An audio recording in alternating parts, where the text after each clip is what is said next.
ఏడాది పాటు బంగారం కొనొద్దంటూ దేశ ప్రధాని మోదీ ప్రకటించిన నేపథ్యంలో అసలు బంగారానికి ఆర్థిక వ్యవస్థకు ఏమైంది అంటూ విశాఖ ప్రజలు చర్చించుకుంటున్నారు.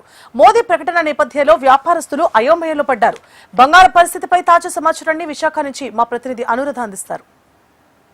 దేశ ఆర్థిక సుస్థిరత కోసం ప్రజలందరూ కూడా ఏడాది పాటు బంగారం కొనొద్దు, ప్రభుత్వాలకి సహకరించండి అని దేశ ప్రధాని నరేంద్ర మోడీ ఒక ప్రసంగాన్ని చేశారు.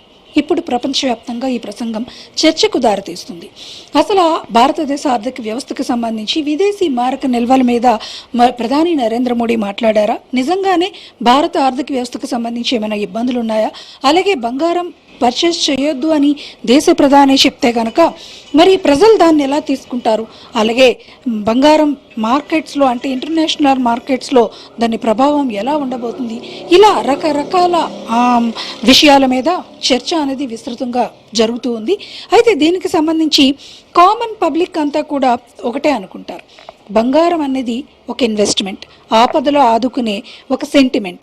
ఇలా ప్రజలు ఖచ్చితంగా బంగారం అన్నది మార్కెట్ చేస్తారు. అయితే ఇప్పుడు ఈ ప్రధాని నరేంద్ర మోడీ మాటలు మరి గోల్డ్ మర్చెంట్స్ ఎలా తీసుకుంటున్నారు, కామన్ పబ్లిక్ ఎలా తీసుకుంటున్నారు, ఏడాది పాటు బంగారం పర్చేజింగ్స్లో మరి హెచ్చు తగ్గులు అనేవి వస్తే గనక ఎలాంటి ఆర్థిక పరిస్థితులు ఉండబోతున్నాయి, దీనికి సంబంధించి గోల్డ్ మర్చెంట్స్ ఏమనుకుంటున్నారు? ఈ వివరాలకు సంబంధించి విశాఖపట్నంలో నాతో బంగారం వ్యాపారవేత్త నాగరాజు గారు ఉన్నారు. ఒకసారి మాట్లాడదాం. సార్, ఈరోజు దేశ ప్రధాని ప్రత్యేకంగా ఒక మాటని చెప్పారు, ఏడాది పాటు ప్రజలు ఆర్థిక సుస్థిరత కోసం బంగారాన్ని కొనుగోలు చేయొద్దు అని. అంటే దీని వెనుక కారణాలు ఏమన్నా కానీ ప్రధాని చెప్పిన ఈ మాట ఇప్పుడు ప్రస్తుతం విపక్షాలకు అస్త్రంగా మారితే ప్రజల్లో విస్తృతమైన చర్చకి కూడా దారితీసింది. సార్, మీరు గోల్డ్ మర్చెంట్స్గా ఏమంటారు? అసలు ఏం జరుగుతుంది సార్? నమస్కారం, నేను కందుల నాగరాజు.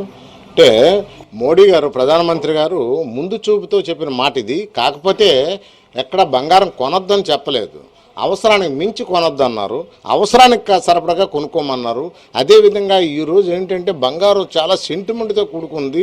భారతదేశం యావత్తుతో పాటు మరి ప్రత్యేకించి 2 తెలుగు రాష్ట్రాల వాళ్ళు బంగారం లేనిదే ఇంట్లో నుండి అడుగు బయట పెట్టారు.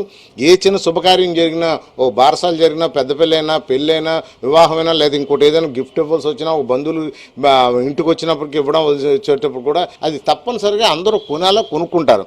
అయితే ఇక్కడ జరుగుతుంది ఏంటంటే, ప్రధానమంత్రి గారు చెప్పిన మాట ఏంటంటే, ఇప్పుడు ఇవాళ మనం తెలిసి తెలియక మధ్యతరగతి వాళ్ళందరూ కూడా బంగారం కొనేసుకొని చాలామంది ఆభరణాలు గారు కాకుండాను ఇన్వెస్ట్మెంట్ కింద దాచుకుంటున్నారు. ఆ దాచుకోవడం మూలంగా రేపు రానున్న రోజుల్లో తప్పనిసరిగా మార్కెట్లో బంగారం ధరలు తగ్గే అవకాశం చాలా మటుకు ఉంది. ఆ రోజు మీరు అందరూ నష్టపోతారని చెప్పడం కోసమే మన ప్రధానమంత్రి నరేంద్ర మోడీ గారు చెప్పిన మాట. కానీ ఇక్కడ దోచుకుంటుంది ఎవరంటే బ్లాక్ మనీ ఉన్నటువంటి వాళ్ళు. అది దృష్టిలో పెట్టుకొని ఆయన చెప్పిన మాట. బ్లాక్ మనీ ఉన్నటువంటి వాళ్ళు కేజీలు టన్నులు కొలిది కొనుక్కున్న వాళ్ళు కూడా ఉన్నారు చాలామంది. వ్యాపారస్తుల దగ్గర కూడా కేజీ బంగారం, 2 కేజీల బంగారం, లేదా 4 కేజీలు 3 కేజీలు ఉంటుంది తప్ప మిగతా ఈ బ్లాక్ మనీ ఉన్న వాళ్ళ దగ్గర చాలా ఎక్కువ ఉంది. మరి మీకు అందరికీ తెలుసు, 2016 నవంబర్ 8ని డిమానిటేషన్ ఎందుకు చేశారు? దానికి కారణం కూడా ఇదే. ఎందుకంటే బ్లాక్ మనీ అంతా బయటికి రావాలని. కానీ వచ్చింది, కానీ ఆ బ్లాక్ మనీతో బంగారం కొనేసి నిల్వ చేసుకున్నారు. ఒకప్పుడు ఏం చేసేవారంటే భూములు కొనుక్కొని దాచుకునేవారు. ఇప్పుడు భూములన్నీ కూడాను ఆన్లో అయిపోయి రికార్డ్ అయిపోతున్నాయనే ఉద్దేశంతో ఈ బంగారాన్ని బ్లాక్ చేసుకొని దాచుకుంటున్నారు. ఆ పరిస్థితి ఉండకూడదనే ఉద్దేశంతో పెట్టారు.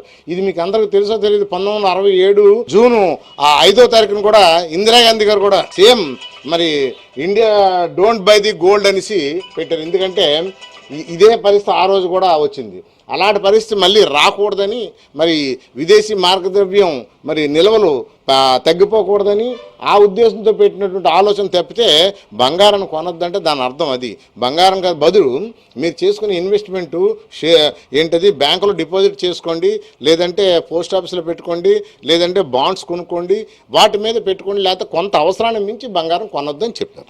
ఇది ఇక్కడ మొత్తానికి బంగారం అన్నది ఖచ్చితంగా ఒక ఇన్వెస్ట్మెంటే, అదొక సెంటిమెంటే. ఖచ్చితంగా భారతీయ మార్కెట్స్లో అన్నది గోల్డ్ మీద ఎక్కువగా వ్యాపార వ్యవహారం వ్యవహారాలు నడుస్తాయి. కానీ అంతర్జాతీయ మార్కెట్స్లో దీని మీద మనకు అనేకమైన అపోహలు సందిగ్ధాలు ఉన్నాయి కాబట్టి ప్రభుత్వాలు కూడా ఒక క్లారిటీ అనేది ఇవ్వాలి. అయితే మోడీ గారు చెప్పిన మాట ప్రకారం కనుక మనం చూసుకుంటే కనుక విదేశీ మారక నిల్వలు అన్నవి మనం పెంచుకోవాలి. అలాగే విదేశీ మారక నిల్వల మీద వస్తున్న అనిశ్చితిని తొలగించుకోవాలి. కాబట్టి ఖచ్చితంగా ఇలాంటి మాటల్ని మనం ఒక మంచి విషయంగా తీసుకోవాలి. అందుకనే మేము కూడా ప్రజల్ని కోరుతున్నాము, అవసరం మేరకు కొనుగోలు చేయండి, ఇన్వెస్ట్ చేసేటప్పుడు కూడా కొంత మేరకు మీరు ఆలోచించి ఇన్వెస్ట్ చేయండి అని చెప్పేసి మేము కూడా కోరుతున్నాం. అలాగే ఇంటర్నేషనల్ మార్కెట్స్లో జరుగుతున్న బంగారం వ్యాపార లావాదేవీలు అనేవి ఇంకా చాలా రకాలైన అపోహలు ఉన్నాయి కాబట్టి వాటి మీద కూడా ప్రభుత్వాలు క్లారిటీ ఇస్తే మాకు కూడా మరింత బాగుంటుంది. అది మేము కూడా వచ్చే కస్టమర్స్కి కన్విన్స్ చేయడానికి అది మాకు ఉపయోగపడుతుందని కూడా గోల్డ్ మర్చెంట్స్ అంటున్నారు. ఇటువక్క ప్రజలు కూడా మరి ఏడాది పాటు బంగారం కొనొద్దు అని చెప్పిన మాట కేవలం మన ఆర్థిక వ్యవస్థని సుస్థిరం చేసుకోవడానికి మాత్రమే, అది కూడా మనం ఒక ప్లానింగ్ అనేది చేసుకోవాలి అనేది ఇటు ప్రజలు కూడా చర్చించుకుంటున్నారు. మొత్తానికి చూసుకుంటే కనుక ఈ వ్యాపార వ్యవహార విషయాల మీద పెద్ద ఎత్తున చర్చ అనేది మాత్రం మరి జాతీయ పరంగా నడుస్తూ ఉంది. ఇది లేటెస్ట్ అప్డేట్. వీడియో జర్నలిస్ట్ ధనుష్తో అనురాధ, HM టీవీ, విశాఖపట్నం.